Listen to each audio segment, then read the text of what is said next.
Hello दोस्तों, आप सभी का हार्दिक स्वागत है मेरे चैनल पे।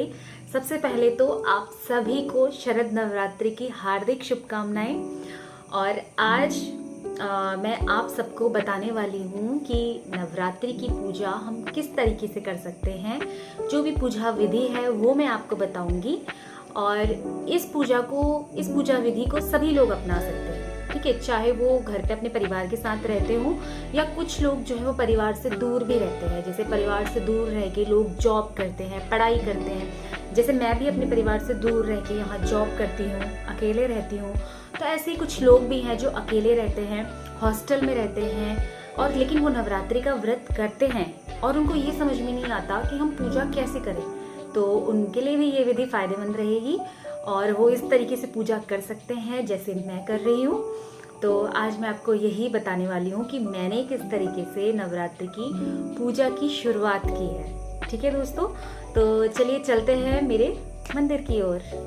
दोस्तों, माता की चौकी बनाने के लिए आपको सबसे पहले एक लाल रंग का कपड़ा चाहिए जो आपको माता की चौकी पे बिछा लेना है।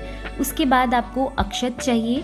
अक्षत को आपको इस प्रकार गोलाई में रख लेना है। अक्षत को आराम से रखें ताकि वो फैले ना। अक्षत को रखने के बाद अब हमें इसी अक्षत के ऊपर हमको कलश स्थापित करना है। कलश के लिए हम तांबे का लोटा लेंगे।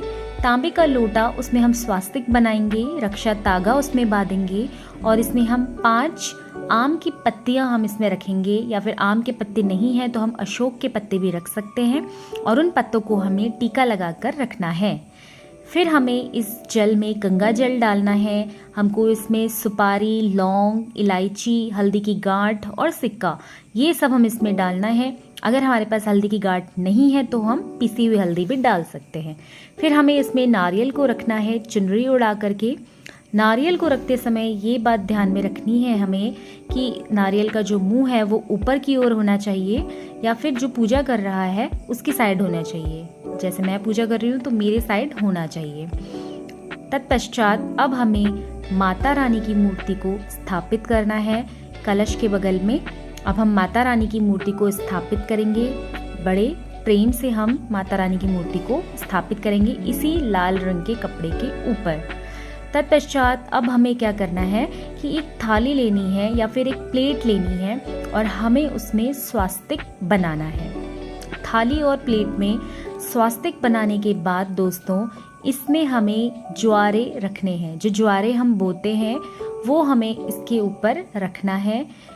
अगर आप ज्वारे नहीं बो सकते, अगर किसी कारणवश, तो आप चाहें तो इसे नहीं भी कर सकते, लेकिन कलश स्थापित ज़रूर करना होता है। नवरात्रि में कलश स्थापित करने का अपना एक अलग महत्व है।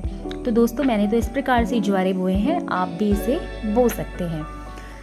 अब इसके बाद हम जल का छींटा करेंगे। जल का छींटा करने के बाद दोस्तों, जल का छींटा कर लेंगे। फिर हम धूप दीप की स्थापना करेंगे। धूप दीप की स्थापना करने के बाद दोस्तों, हम अग्निदेव का आवाहन करेंगे। हम धूप दीप जलाएंगे।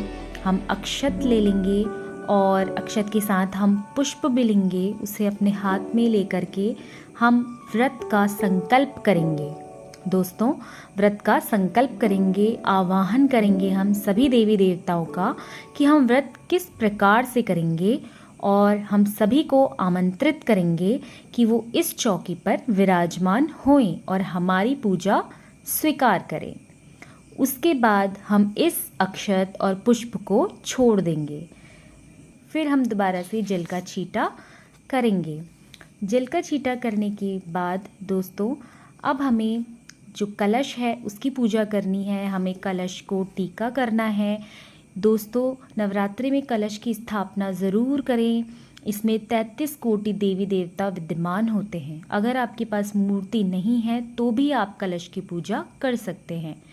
हम कलश को धूप दीप दिखाएंगे, टीका करेंगे। हम इसमें जो रोली है वो अर्पित करेंगे दोस्तों, और हम इसमें फूल अर्पित करेंगे।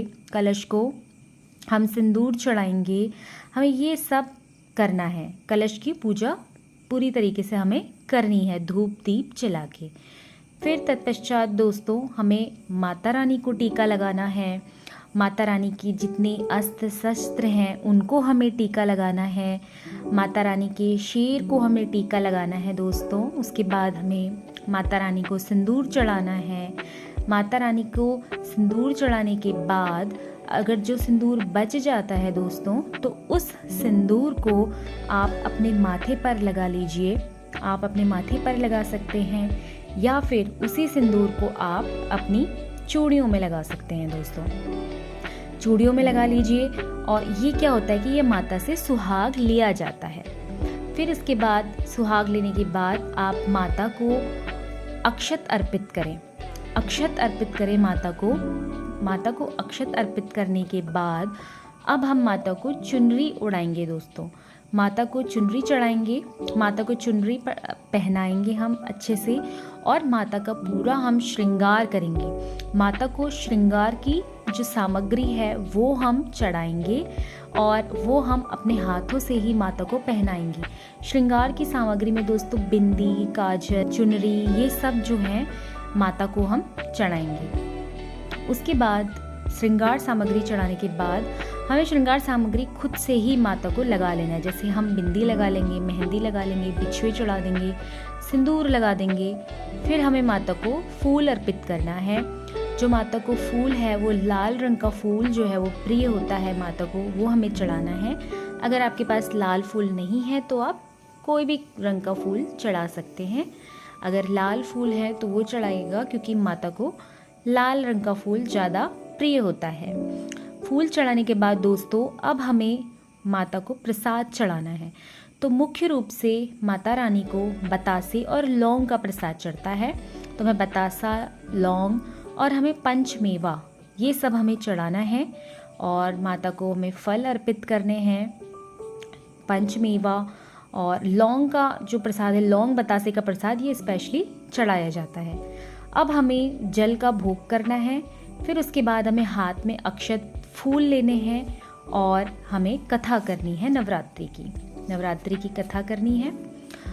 नवरात्रि की कथा करने के बाद दोस्तों हमें हवन भी करना होता है। अब हवन कोई हम छोटा सा हवन भी कर सकते हैं। हमें हवन अवश्य करना है।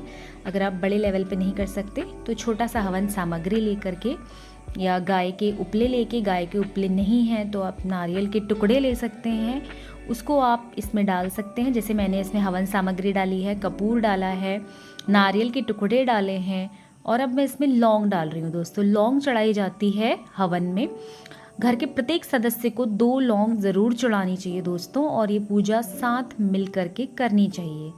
इसमें हम हवन के टाइम पर हमें घी भी डालना है, इसमें बतासा भी डालना है दोस्तों, और हमें मंत्र बोलना है ओम दुन दुर्गाय नमः, या फिर ओम ह्रीं क्लीं चामुंडाय विच्चय नमः।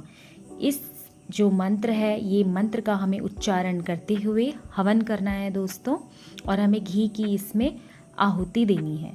उसके बाद हमें कपूर से या फिर दीपक से माता की आरती कर लेनी है। माता की आरती कर लेनी है। उसके पश्चात हम चाहें तो अखंड दीपक भी जला सकते हैं। अखंड दीपक हम जला सकते हैं पूरे 9 दिनों तक, नवरात्रि तक। और अखंड दीपक जलाने के बाद हम सभी को आरती करनी है। आरती करने के बाद दोस्तों फिर से हमें जल फेर देना है, और अंत में हमें माता से प्रार्थना करनी है और क्षमा याचना मांगनी है दोस्तों। ये हमारी नवरात्रि की पूजा यहाँ पर विधि जो है वो समाप्त होती है। तो दोस्तों मैंने आपको बताया कि किस तरीके से नवरात्रि की पूजा करनी चाहिए, मैंने किस तरीके से किया, मैंने किस तरीके से मंदिर को सजाया, ये सब मैंने आपको बताया। तो अगर आपको मेरा वीडियो पसंद आता है तो प्लीज़ आप इसको लाइक कीजिए, शेयर कीजिए और सब्सक्राइब कीजिए। मैं मिलती हूँ आपसे अपने नेक्स्ट वीडियो में। तब तक के लिए बाय बाय दोस्तों। जय माता दी।